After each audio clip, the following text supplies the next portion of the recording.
coming up next in part 2. इथे बघतायत आपल्याला गाईस लालबागच्या राजाचं जे प्रिपरेशन्स आहेत ते चालू झाले.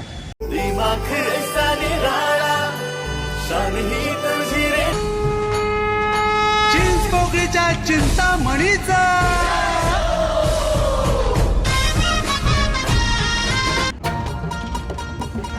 बोल बोल बोल बोल बोल बोल बोल बोल 22 फूट वाले की जय.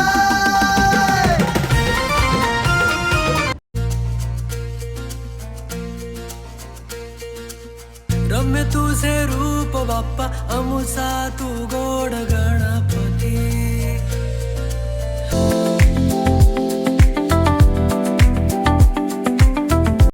तर गाईज लास्ट टाइम बोललेलो हा जो कारखाना आहे हा बहुतेक संतोष दादांचा असणार आहे, बट हा कारखाना ॲक्च्युअलमध्ये आहे रेश्माताईचा. रेश्माताई खातू जे विजय खातू सरांच्या सुपुत्री आहेत. सो रेश्माताई तर होते आतमध्ये, पण आपण त्यांच्याशी काय अपॉइंट किंवा आपण त्यांना न कळवता असं डायरेक्ट जाऊ शकत नाही. तर ट्राय करणार आहोत नेक्स्ट टाइम एकदा ताईचा कॉन्टॅक्ट काढून त्यांच्याशी बोलून त्यांच्याशी भेटायला जाऊ. आता आपण चाललोय काळा चौकीला, तिकडचा अपडेट बघूया. तरी फुटपाथ आणि स्ट्रीट्स आठवतात का तुम्हाला?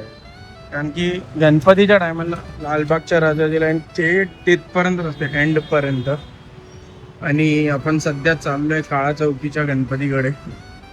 आता बघा ना, गणपतीने तर हा रोड किती खाली आणि किती सुमसाम वाटतोय. तर ही ती गल्ली आहे मित्रांनो, तिकडनं काळा चौकीचा महागणपती आतमध्ये जातो.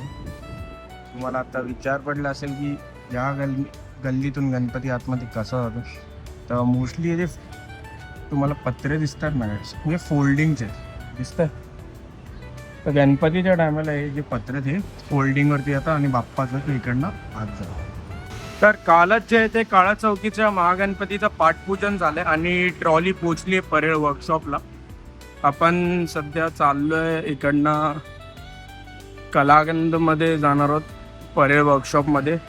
बघू आज सिद्धेश दादाला जर टाईम असेल तर त्याच्याशी बोलणार आहोत. त्याआधी एकदा अरुण दादाकडे सुद्धा जाणार आहोत, कारण की तिकडचे एकदा अपडेट्स तुम्हाला दाखवायचे. आणि हा फुटपाथ आठवतोय गाईस, इथे लाईन लागलेली असते लालबागच्या राजाच्या दर्शनाची. इथे बघतायत आपल्याला गाईस लालबागच्या राजाचं जे प्रिपरेशन्स आहेत ते चालू झालेत.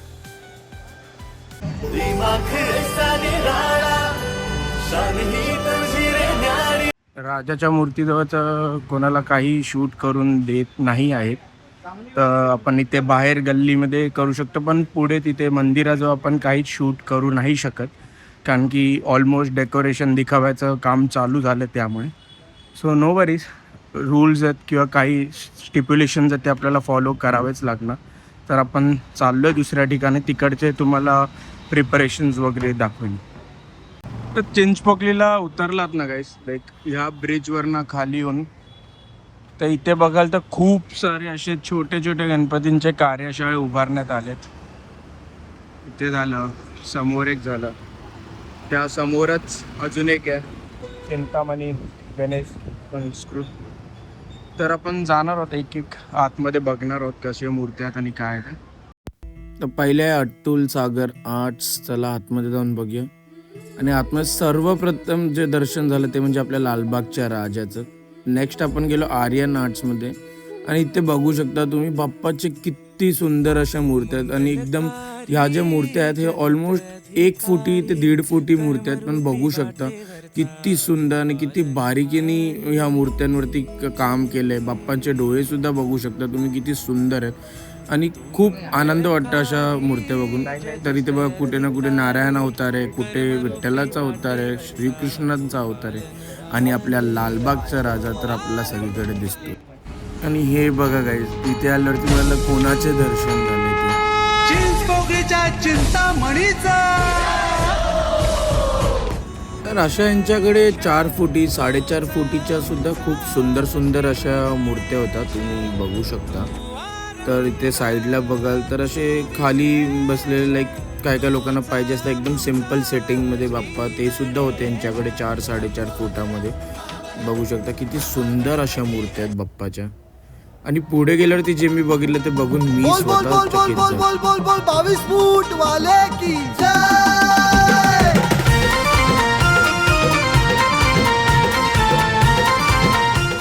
त्यानंतर दर्शन झाले ते म्हणजे आपल्या गोड गणपतीचे. रम्य तुझे रूप बाप्पा अमुसा तू गोड गणपती. होप तुम्हाला हा व्हिडिओ आवडत असेल. जर आवडत असेल तर माझ्या चॅनलला नक्की सबस्क्राईब करा.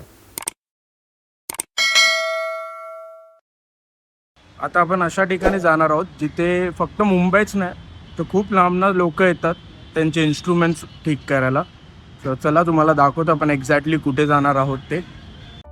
तर आपण आलो आहोत ICT तबलेवाल्याकडे, ज्यांच्याकडे फक्त मुंबईच नाही तर पुणे, कोल्हापूर, सांगली, सातारा खूप लांब लांबनं लोक येतात त्यांचे तबले किंवा ढोलकी याचं रिपेअर किंवा नवीन घेण्यासाठी यांच्याकडे. आणि एवढंच नव्हे तर ह्यांना जे आहे ते यूट्यूबकडून सिल्वर प्ले बटनसुद्धा भेटलं आहे. ह्यांचा यूट्यूबवरती 200K सबस्क्रायबर्स आणि इंस्टावरती 11K फॉलोअर्ससुद्धा आहेत. तुम्ही ह्यांचा ॲड्रेस बघू शकता. ह्यांचा ॲड्रेस जे आहे ते आहे श्रॉफ बिल्डिंग, इथे ग्राउंड फ्लोअरला आहे. पूर्ण ॲड्रेस बघून घ्या मित्रांनो. आणि हाच तो श्रॉफ बिल्डिंगचा टर्न आहे जिथे सर्व गणपतींवरती पुष्पवृष्टी होते आणि इकडनं मार्गस्थ होता. समोर बघाल मित्रांनो तर हा आहे लालबागच्या राजाचा मुख्य प्रवेशद्वार. इकडनं राजा बाहेर येतो आणि ऑपोजिट साईडला जसं तुम्ही चालत जाल पुढे पुढे पुढे तर इथे तुम्हाला सगळं काय भेटतं. झेंडे आहेत, परत देवाच्या वरच्या डेकोरेशनचं सामान वगैरे भेटेल तुम्हाला. त्यासोबतच पुढे कुर्ते सुद्धा तुम्हाला स्वस्तात भेटतात. इथे बघाल तर डेकोरेशनचं सामान आहे, फेटे वगैरे पण भेटतील तुम्हाला इथे. तर तुम्ही असं नाही की फक्त गणपतीसाठी, तर इथे तुम्ही बाकीचे पूर्ण सीझनमध्ये जरी आलात तरी तुम्हाला इथे बाकीचे शॉपिंग करता येते. जसं डेकोरेशनचं सामान झालं, कुर्ता झाला, हे सगळं सुद्धा तुम्ही घेऊ शकता. तुम्हाला माझे व्लॉग्स आवडत असतील आणि जे मी मेहनत करते ते तुम्हाला चांगली वाटत असेल तर या चॅनलला सबस्क्राईब नक्की करा. आणि ज्यांनी सबस्क्राईब केलं आहे त्यांनी आपल्या फ्रेंड्सला हा चॅनल शेअर करा आणि त्यांनाही सांगा सबस्क्राईब करायला आणि असाच सपोर्ट दाखवत राहा. तर आपण आता जाणार आहोत गणसंकुलमध्ये आणि आतमध्ये जाऊन जे आपले छोटे छोटे मूर्तिकार आहेत ज्यांच्याकडे घरगुती गणपती आहेत ते बघणं. तर हे बघा गाईज, हे 2 ते 2.5 फुटाचे छोटे छोटे गणपती आहेत जे आपल्या घरगुती गणपतीसाठी बेस्ट आहेत. वरती सुद्धा बघा किती छान छान गणपती आहेत.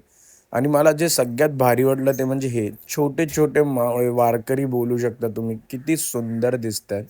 आणि खाली बघा गाईज, लालबागचा राजा, आपल्या सर्वांचा लाडका. आणि गणसंकुलमध्ये आतमध्ये आलात ना लेफ्ट साईडला की इथे बघू शकता असे खूप सारे छोटे छोटे आर्ट स्टुडिओज होते जिथे आपले घरगुती गणपती बनतात. माझा सगळ्यात आवडतं बघा ही मूर्ती, किती सुंदर अशी छोटीशी बट बॅलन्सिंगवाली मूर्ती आहे, तुम्ही बघू शकता गाईज. तर मी कार्यशाळेतलं जास्त इन डिटेल दाखवत नाही. त्याच्या मागचं कारण हे की आता ऑलमोस्ट खूप मूर्त्यांवरचं काम चालू झालं आहे, ट्रॉल्या आल्यात. आणि कार्यशाळेतलं जर मी आतलं डिटेल किंवा इन डिटेल शूट केलं तर मला असं नको की माझ्यामुळे कुठल्याही मंडळाची मूर्ती किंवा कुठल्याही मूर्तिकाराचा एखादा कॉन्सेप्ट डिस्क्लोज व्हावं. तर मी नॉर्मल बाहेरच्या बाहेर शूट करते, जास्त ट्रॉली वेलीबद्दल पण दाखवणार नाही आहे. कारण की माझ्यामुळे कुठल्या मूर्तीचं थीम किंवा कॉन्सेप्ट डिस्क्लोज हे मला आवडणार नाही, इवन त्या मंडळालाही नाही आवडेल. सो आपण जेवढं जास्तीत जास्त कव्हर करता येते ते करू, पण असं काही कव्हर नाही करणार आहोत ज्यांनी मंडळाला किंवा मूर्तिकाराला कुठल्या गोष्टीचा धक्का लागेल. आणि फायनली आपण पोचलेलो परेल वर्कशॉपमध्ये, आपल्या लास्ट स्पॉट आजच्या दिवसाचा. आणि इथे पण बघू शकतात खूप साऱ्या मूर्त्यांवरती जे ते काम चालू झालेलं. त्यासोबतच लास्ट टाइम आपण जी मूर्ती बघितलेली पोहेकरांची ती ऑलमोस्ट फिनिशिंग टचअपला पोचलेली आणि बाकीच्या मूर्त्यासुद्धा ऑलमोस्ट रेडी होत्या. तर बऱ्यापैकी मूर्त्यांचं काम चांगल्यापैकी चालू झालं मी बोलू शकतो. ऑलमोस्ट प्रत्येक मूर्तिकाराच्या 4-4, 5-5 मूर्त्या रेडी व्हायला आल्या आहेत. जास्त शूट नाही केलं परेड वर्कशॉपमध्ये कारण की जसं मी तुम्हाला बोललो माझ्यामुळे कुठल्याही मंडळाची मूर्ती किंवा थीम डिस्क्लोज व्हावं हे मला चालणार नाही किंवा आवडणार नाही. तर म्हणून आपण थोडंच ते पण एखाद्या मूर्तिकाराला विचारूनच आपण ते शॉट घेतले जे लास्ट व्हिडिओ तुम्ही बघितला. तर तुम्हाला सगळ्यांनाही तेच सांगेन की एखाद्या कार्यशाळेत जर तुम्ही चाललात तर पहिले सर्वप्रथम तुम्ही त्या मूर्तिकाराची परमिशन घ्या की मी शूट करू शकतो का, किंवा मी या मूर्तीचा असं किंवा इकडचा व्हिडिओ काढणे इच्छितो तर ते मी करू शकतो का. कारण की खूप वेळ असं होऊ शकतं की तुमच्या एखाद्या चुकीच्या व्हिडिओमुळे कुठल्याही मंडळाची मूर्ती जी आहे मंडळाआधी डिस्क्लोज होऊ शकते. तर हे लक्षात ठेवा. माझ्यासारखे अनेक ब्लॉगर असतील किंवा अनेक लोक आहेत जे ट्राय करतात की जास्तीत जास्त अपडेट लोकांपर्यंत पोचवायचं. चांगली गोष्ट आहे, बट या गोष्टीचाही भान राखा की पहिले तुम्ही मूर्तिकाराची परमिशन घ्या की मी व्हिडिओ काढू शकतो का, आणि ट्राय करा की कमीत कमी दाखवा. कारण की जेव्हा आगमन होईल तेव्हा जी लोकांच्या आतमध्ये उत्सुकता राहील की अरे मूर्ती कशी असणार आहे, ती कायम राहील.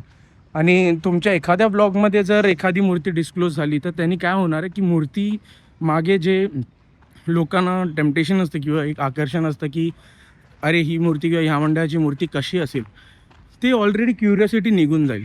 तो ट्राय करा थोडक्यात तुम्ही दाखवू शकता तेवढं दाखवा, जेणेकरून क्युरियोसिटी बरकरार राहील आणि कुठलीही मंडळाची मूर्ती डिस्क्लोज होऊ नये.